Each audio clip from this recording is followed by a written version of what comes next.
Well, good evening. So here we are on the couch again. And I told you in a previous episode that I would discuss my best friend in high school, who I lost to suicide. I'm feeling in a pretty good frame of mind, so I think I can do that without being emotional about it, although it really is a rough topic. I've shot this once already and struggled with that. So one shoots in the can, so to speak, and it won't be aired. So we're going to try it again. Made another cup of hot cocoa, and we'll see if we can do this one or if it ends up on the cutting room floor, so to speak. So, my best friend in high school. We were really inseparable. I mean, we met up in our sophomore year. We became friends, and our junior and senior year, we were absolutely inseparable. I mean, if you wanted to know where one or the other of us was, well, you knew that we were together somewhere. Um, I remember Rob was really interested in my guitar. I'd worked all summer long with my mom at school and earned enough money to buy an electric guitar, which I still have in the corner right now in its case. If you open that case, I swear you can smell 1983. And he wanted to play too, so he worked the next summer with his mom in the office, and by the end of the summer, he and I went down to a little pawn shop in downtown San Jose and found the most gorgeous black Les Paul, although it must not have been the real thing because it had no name on it. But it was one of the nicest Les Pauls I have ever played. It had flattened frets. They were filed flat and wide and kind of jazz style. We actually put flat wounds on it. And oh my goodness, it was a wonderful guitar. I mean, it just played so well, even if it had a Gibson scale neck. So that was our thing. We expressed our feelings a little towards one another with music. And we used to just play and sing constantly, staying over at each other's places, mostly my place because I had two bedrooms, and one was essentially a music studio with synthesizers and reel-to-reel recording equipment, amplifiers and speakers all over the place, and guitars, and you name it. I mean, that was my thing. Mostly my mother bribing me to stay quiet about something. And I used it to my advantage, and I shouldn't have. It was not a good thing to do. But so Rob and I did music mostly. We both knew there was something about the other, but we also knew we were both safe. So I think we bonded, knowing something but not knowing, and knowing that we were both just safe for one another in that fashion, in that we'd back each other up and we'd never tell. So we just bonded that way. And I dearly miss Rob. You didn't hear that. So my best friend and we gotten pretty comfortable with one another. And towards the end of our junior year, we would talk late into the night. Sometimes we would stay up through the night entirely, talking until the sun came up, and then we'd just keep going. Starting out our morning with coffee and pizza. I don't know what it was, other than I loved Rob. And I knew he loved me too. We would tell each other. We talked about it. We knew it was not the norm for people like us.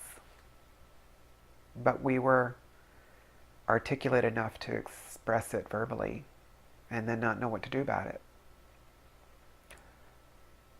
I remember Rob saying many times that, if he ended up being gay, he'd kill himself.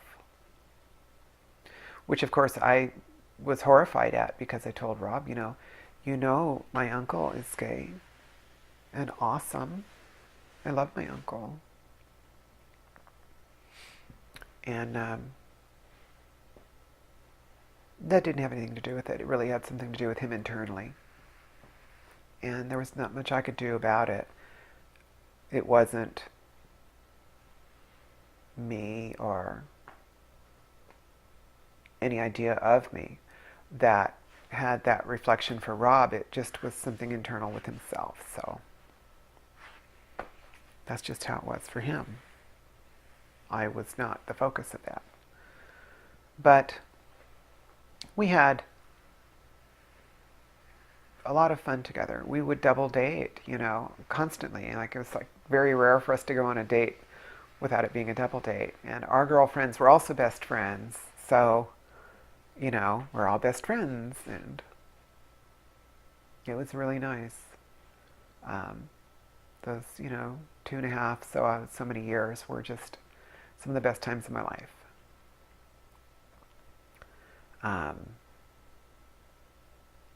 And of course, Rob went off to college. He went to Santa Cruz. My best friend went off to college. He went to Santa Cruz. Well, obviously we know what his name was.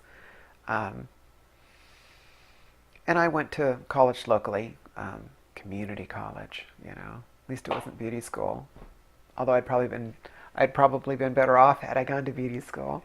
I actually thought about it. I had a friend who did it. So I dated a girl briefly from beauty school, basically because I went to see what it was like.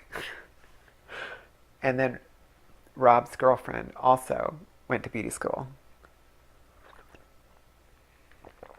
and dropped out. So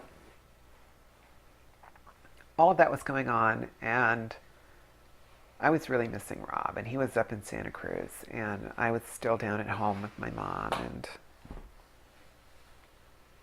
he called, and I was really, really excited. He said he's coming down to see me, and I was super excited. I hadn't seen him for a while. And he spent 3 days with me. He had something on his mind. I kind of thought I knew what it was, too. I was certain he was going to tell me he was gay. And I really wasn't sure if I had the courage to tell him anything. I'm not even sure I had the words then.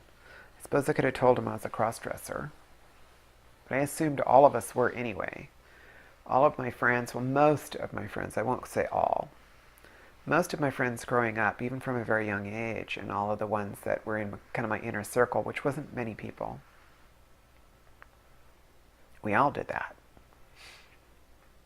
I just thought everyone assumed, well, sucks we're boys, but it sure would be nice if we weren't. I thought that was normal. I didn't know. So Rob was going to spend the night, Of course, I wanted him to, hang out, and I wanted to spend as much time as I could. And so it got pretty late, and he started talking about some pretty heavy subjects. And it got to the point where he said, life is such a burden, and I don't think I can take it anymore. And I really did know what he meant. I mean, we had both been peer facilitators in high school and had been trained in suicide prevention. I knew exactly what he was saying. And he followed that up by looking me square in the eyes and saying, and if I find you heading for a telephone at any particular time, I will bolt and you will never see me again. And he meant it. Really wasn't sure what to do. The second day I did actually call the therapists at the peer facilitator place and did my very best to try to briefly describe what was happening, but I couldn't do it fast enough. So nothing came of it. Anyway, we talked until morning. We never slept. And I did everything I could to dissuade him. But there was no argument for or against. It simply was a fact in Rob's mind. This was what was going to happen. And we stayed up yet another day and another night. And during that time, before the sun rose the second time, we had a serious talk about how much we loved one another.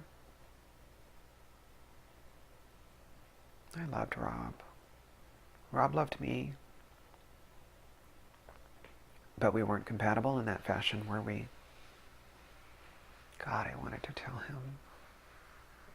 so bad. Wouldn't have made a difference. It wasn't about me. Rob had made a decision, and it was made well before he came to talk with me. I realized, looking back, all the little signs, all the little things that I should have noticed that just weren't seen.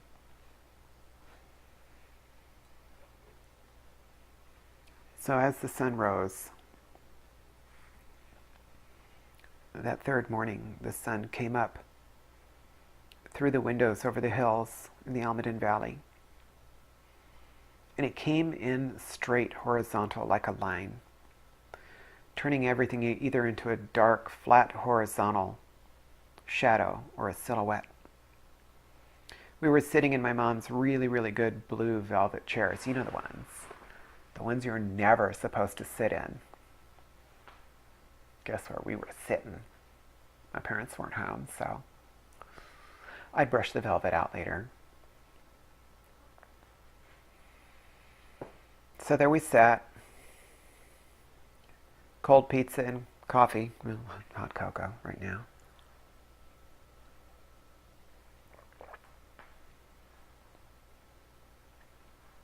Neither of us ate, and the coffee went cold. And the sun started just coming up to the point where you could see the whole sun over the horizon of the hill. The shadows it cast were like laser beams through that room. It was like movie noir surreal.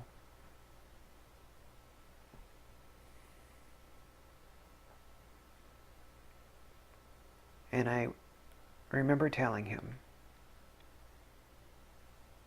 that I was so glad he was there with me at that moment. And that I wanted that moment to stay forever. And I never wanted him to leave. Nor did I want to leave the moment. That I would prefer to be frozen in time than face the future he had chosen. And he smiled. A warm and gracious smile.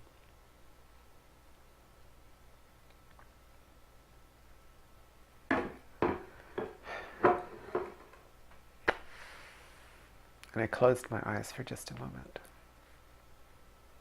And that was enough. I'd been up for 3 days. Hadn't slept 2 nights. And in that microsecond of closing my eyes, literally a blink, I was out. Leaned back in Mom's really good blue velvet chair and I was out. That is the last time I saw Rob.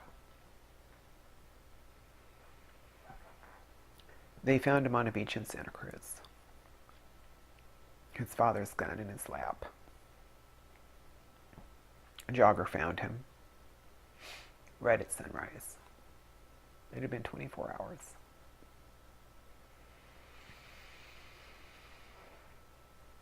Such needlessness. And that was the 80s. I guess what I'd like to say is there's no need for these things.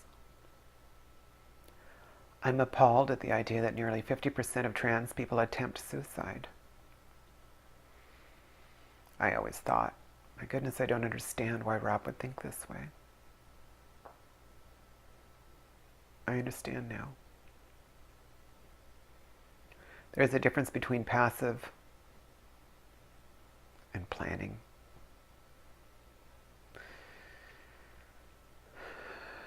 When I started moving into the planning phase, it scared me so bad I remembered Rob. And I swear to you, he tapped me on the shoulder and said, "Get some help."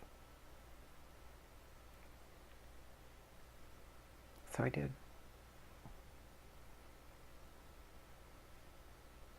And if Rob would just tap every one of us on the shoulder, it would be helpful. But I'm here to remind you, if you're at a place where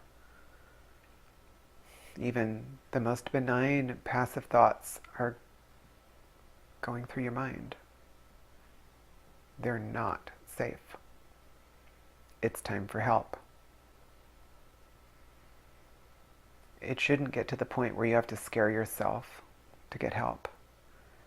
And I'll tell you why.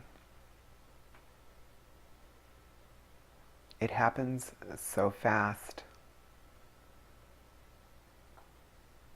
You won't be ready for it.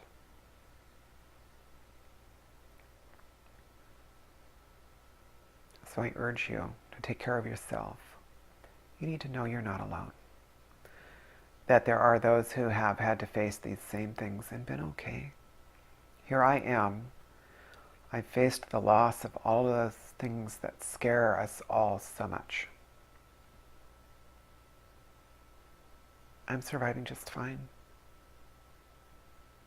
And there are very large, difficult things in my future. But it will all be okay. And the key word here is future. I may have a difficult future, but I certainly have a future. And isn't that worth it? Because it is for me. You need to also know there are resources now. This is no longer the 80s. There's great places like transgenderpulse.com. They have fantastic resource pages with gender therapists in your area that you can look up. I looked one up and used it myself. Works like a charm.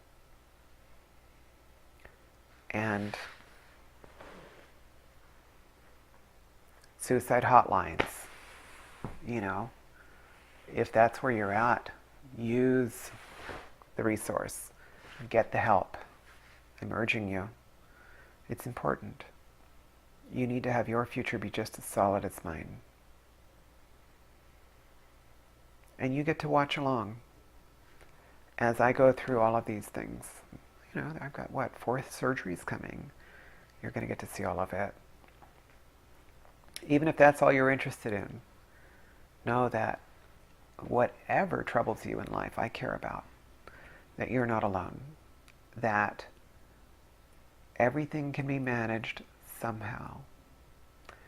And that those who reach down and stretch out their hand to help you will have the most surprising faces.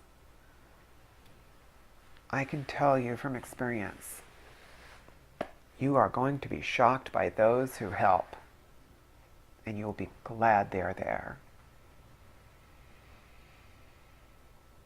Once again, I just want you to know I care. Seek out that help when you need it. And know that there are others who feel precisely the way that you do right now. Or maybe you could reach out your hand to someone in need if you're the person who sees someone else in distress. We all need to do our part, which is what Jackie's Couch is all about, is it not? Take care of yourself. Have a great evening. Good night.